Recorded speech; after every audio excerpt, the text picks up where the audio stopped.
Assalamu alaikum warahmatullahi wabarakatuh. The Zionist settlement in Palestine.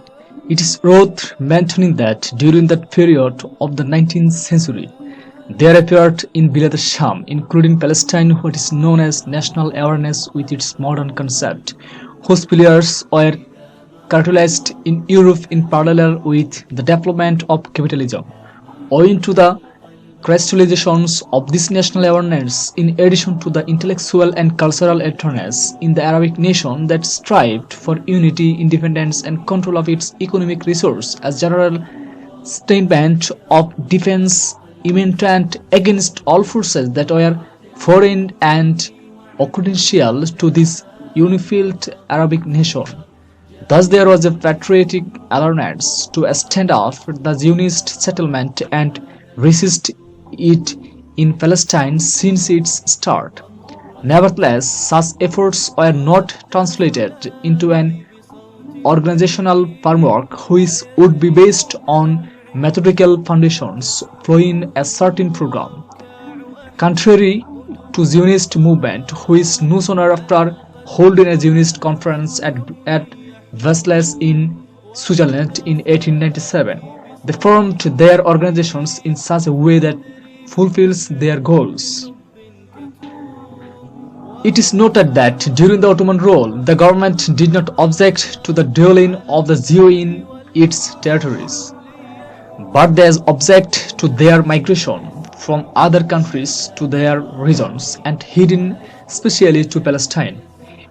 Ever since the beginning, the Sublime Porte issued instructions to its council to inform the Jews desired to migrate to Palestine that they were not allowed to settle in Palestine as foreigners, and that they should acquire the Ottoman nationality and abide by the enforced regulation in the province where they wanted to reside. But despite the official stand of the Ottoman government, there was a noticeable increase in the Zionist settlement activity in Palestine, which occurred through twice means than through the support of the Foreign Council to them, and by giving bribes to the Ottoman government employees who succumbed in some cases to the continuous pressure and insistence. In addition to this, the Jews' endeavors in buying lands and establishing settlements did not one for a day. History mentions that with the increase of the Zionist settlement movement and the attempts to take over lands by all means, whether legitimate or not, the Arabic resistance movement started to grow, especially among the peasant and Bedouin, who fought against such settlements arising over their land and forcing them out of it. Such resistance intensified till it prevented most of the villages and cities, and the objection of people to the sea. This activity was conveyed to the Turkish parliament through the Palestinian leaders. Moreover, there was an intense attack on part of opposition party for not putting an end to such practice. Nevertheless, the Zionist political power continued to augment, and the Zionist settling was further reinforced during the second migration in 1904 to 1914. All this can be traced to the corruption of the Ottoman administration during the time and the convenience of some of the monophysite Ottomans and the Jews of Duna with the Zionist targets, in addition to support for the Council of the foreign countries to such acts. The Pre-British Mandate period. The Zionist movement that prevails among the European Jews arose in the late 19th century. The word Zionist is derived from the Hebrew word Tazion, which is the name of mount situated at the south and west of Jerusalem, which the Jews call Zion. The Jews go on pilgrims to this place as they believe that King David, peace be upon him, is buried there.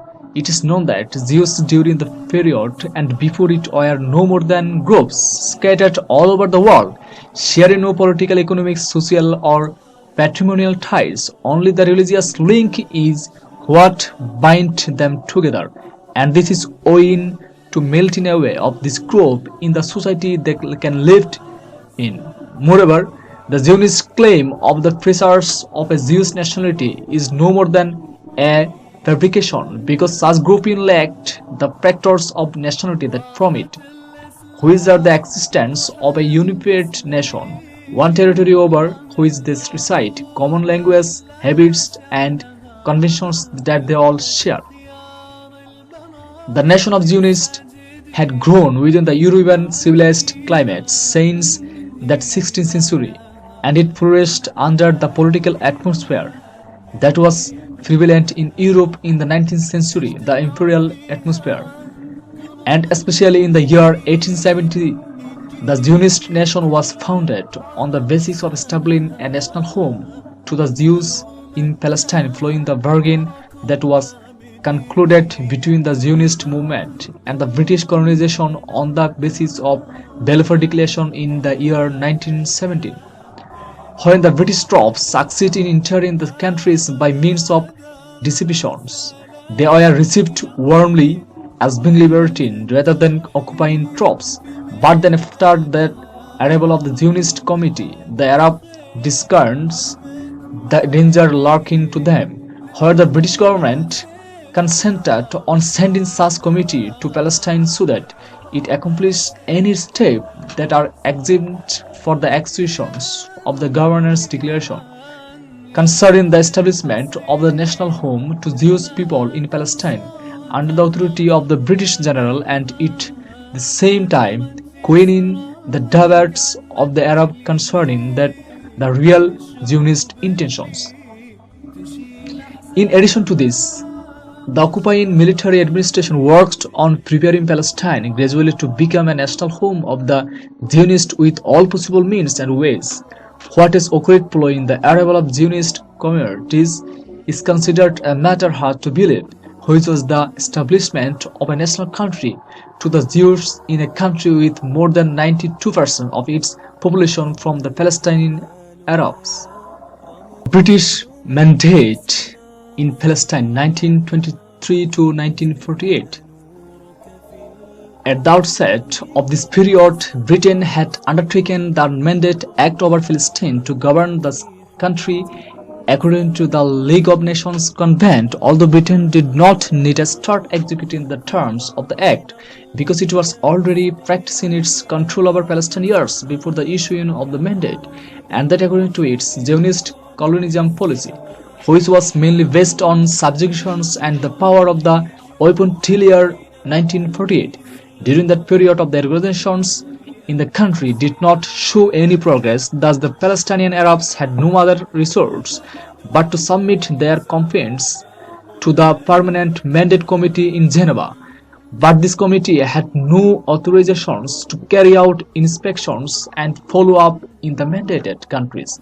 Thus the Arab citizenships had no other resort, all during the British mandate period, but to protest, resist and stage demonstrations in addition to mutiny and civil disobedience, which resulted in severe clashes with the British troops and the Jewish settlers on one side, the Palestinian on the other. In the year 1924, the High Commissioner Herbert Samuel developed a new Palestinian monetary project, and on February 1927, an act of the Palestinian currency was issued, but the people accused the government that it could not coin whatever it wanted without control because that would harm the Arabic economy. In addition to this, the efforts of High Commissioner was fruitful in issuing the Palestinian Nationality Act. According to the settled Jews were granted to Palestinian nationality. During two consecutive rounds of the session of the League of Nations 1924 to 1925, the British government stated plainly that it did not consent to the establishment of the Legislative Council in Palestine that would be based on proportional representation, where the Palestinian Arab could have in it the sweeping majority, which in turn could obstruct the mission that the government had shouldered in ensuring a national home to Jews. After the termination of the service of the High Commissioner, Herbert Samuel Lord Herbert Charles Bloner was appointed as High Commissioner on Palestine on August 1925, where he stayed in this post for 3 years.